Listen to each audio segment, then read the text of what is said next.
Hey SCAD, thank you so much for supporting Origin from our whole time here shooting in Savannah to this beautiful presentation tonight. It's deeply meaningful. Thank you and blessings.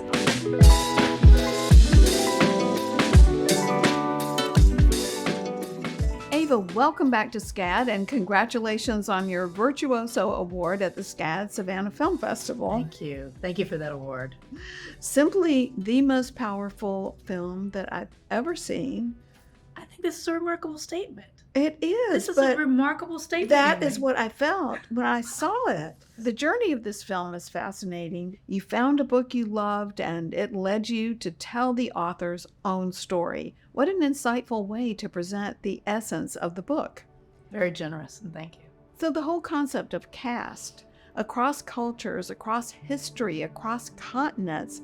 When I read the book, I was so ignited by my curiosity around the concept of caste, this idea that all the isms that we experience actually sit on top of another deeper architecture, a foundation that really goes unnamed.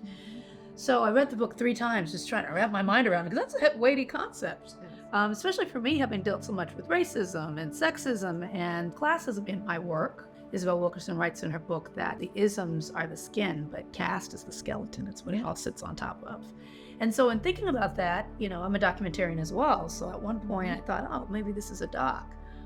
But the beating heart of it was love, right?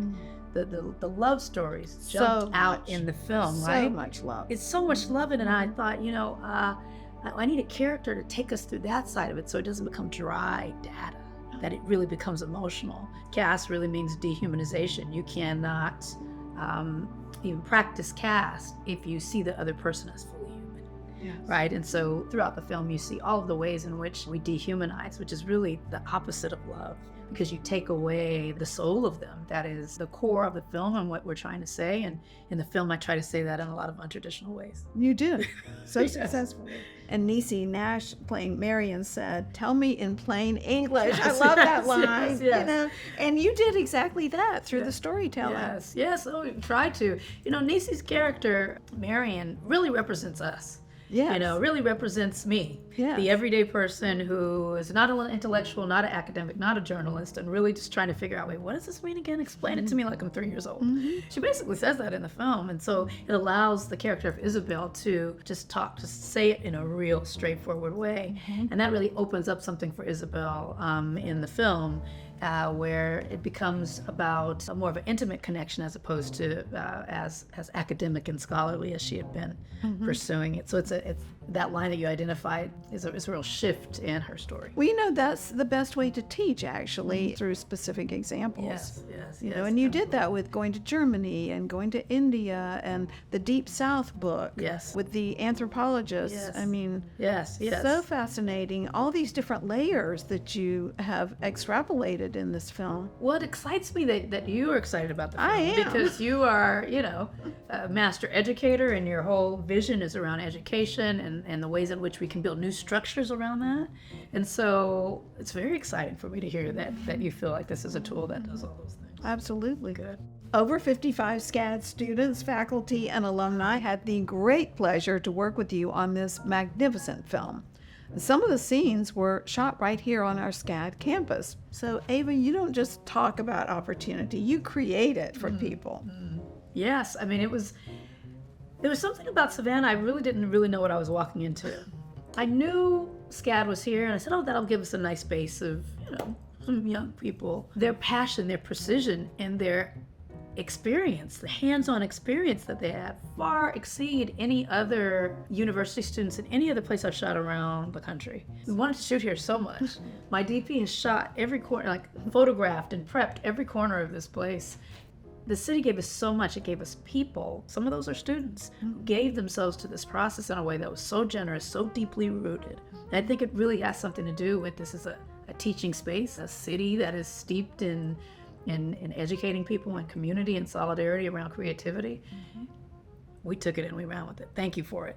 Because we could really feel it. Yeah. And it added to the texture of what we made. Thank you for letting them on set, and just to be in your presence was a big honor. It was wonderful. SCAD professor of acting Isaiah Johnson is in your film, and he said this about his experience.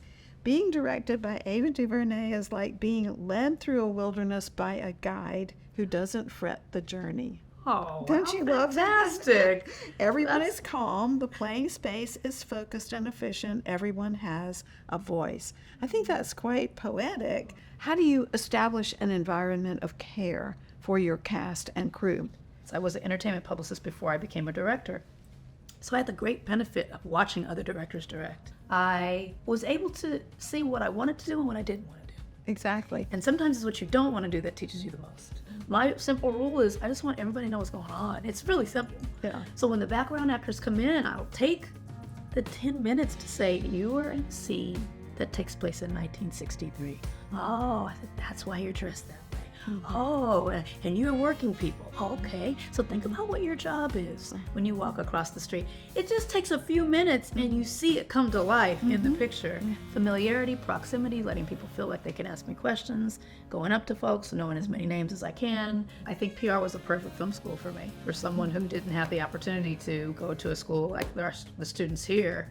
PR is really storytelling. You're talking to journalists and you're pitching stories. I worked on films, so I work with a lot of actors. So I didn't have a fear. That's what I hear from a lot of young directors is how do you talk to the actor?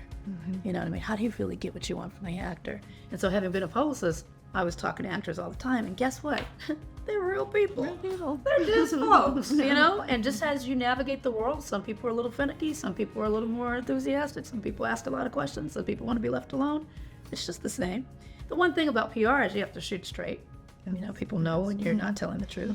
So I think that is appreciated by any actor. You kind of have to get to the important part. You got to get to the important part, and you've got to just say the real thing. So it doesn't have to be too flowery. I'll just come over and say, you know what? I think you can do that better. You want another one? Yeah, me too. Yeah. Let's go. We just go into it. You'll find your own style. That's what I say to young directors. You'll find what works for you. There's no one way. I found my way, and other folks will find theirs. The remarkable ingenue Ellis Taylor plays Isabel Wilkerson in Origin, the journalist who authors a book on Caste. What was the triangle of creativity like amongst you, Isabel, and ingenue? Well, ingenue Ellis Taylor is a phenom. Yes. I had the opportunity to work with her before on a piece I did called When They See Us. Yes. And she has a very specific way of working. She's very internal with her process. She had to wrap her mind around philosophical concepts, the grief, the romance. And so for her, it was really about creating a bubble around her of safety and then just letting her exist within that in the ways that she wanted. I'd love to hear your thoughts on leadership. You've had so many leadership roles. I'm wondering, what's the key to being a successful leader? I think of leadership as a circle. Me too. You do? Yeah. You've said that before? Yes, holding hands. I said because that before. It's like holding hands, isn't it? Like holding hands. We're all going to hold hands. I didn't know you thought of it that way. I do. That's how I think It's of not hierarchical. No. It is circular. That's the key to it. And I think once you did, for me when I got that and I put that visual in my head and it's input from different folks, everything doesn't have to come from me. The best idea wins. I'm molding it and I'm moving it in a certain direction. But ultimately, I think you run into problems and it is a lot less fun when you think of it as you're the top of a pyramid. Well, thank you for allowing so many of our SCAD people to work on your amazing film. Great and folks. I hope that we'll work together again. I do too. I'll be back. Thank you. Hopefully you have me back. Yeah, Thank you so much. Thank you for this. Thank you for everything.